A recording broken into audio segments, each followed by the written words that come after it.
بسم اللہ الرحمن الرحیم۔ آج کا عنوان مسجد نبوی کی 20 اہم زیارتیں۔ روضہ رسول سب سے مقدس جگہ جہاں حضور علیہ الصلوۃ والسلام کا روضہ مبارک ہے۔ حضرت ابوبکر صدیق کا مزار حضور صلی اللہ علیہ وآلہ وسلم کے ساتھ ہی مدفون ہے۔ حضرت عمر فاروق حضور پاک صلی اللہ علیہ وسلم کے ساتھ ہی مدفون ہیں۔ ریاض الجنہ جنت کا وہ باغ جس کے بارے میں فرمایا گیا ہے کہ یہ جنت کے باغیچوں میں سے ایک ہے۔ محراب رسول وہ جگہ جہاں آپ صلی اللہ علیہ وآلہ وسلم نماز کی امامت فرمایا کرتے تھے۔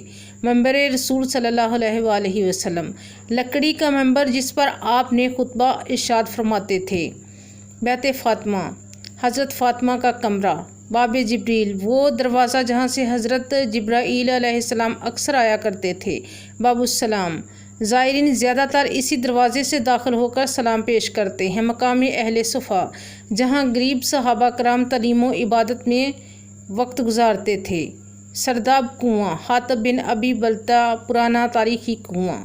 ستون حنانہ وہ کھجور کا ستون جس سے حضور صلی اللہ علیہ وآلہ وسلم ٹیک لگا کر خطبہ دیتے تھے۔ ستون مخلقہ جہاں حضور علیہ الصلوۃ والسلام نے نماز پڑھی۔ ستون توبہ جس سے حضرت ابو لبابہ بندے اور توبہ کی۔ ستون عائشہ جہاں حضرت عائشہ رضی اللہ تعالی عنہا اکثر عبادت فرمایا کرتی تھیں۔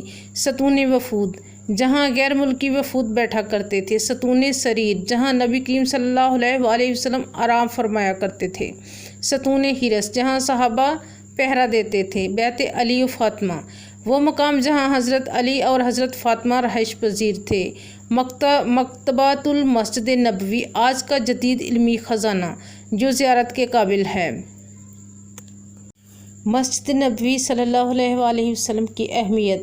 یہ اسلام کی دوسری سب سے مقدس مسجد ہے جہاں پہلی مسجد الحرام مکہ مکرمہ ہے۔ حضور علیہ الصلوۃ والسلام نے مدینہ ہجرت کے فوراً بعد اس مسجد کی بنیاد رکھی۔ قرآن و حدیث میں اس کی فضیلت کا ذکر ہے۔ حضور علیہ الصلوۃ والسلام نے فرمایا میری اس مسجد میں ایک نماز کا ثواب دوسری مساجد میں پڑھی گئی 1000 نمازوں کے برابر ہے سوائے مسجد الحرام کے۔ یہاں نماز پڑھنے والے کو بے شمار برکتیں اور فضیلتیں نصیب ہوتی ہیں۔ یہ مقام مسلمانوں کے لیے روحانی مرکز اور تعلیم و تربیت کا گہوارہ ہے۔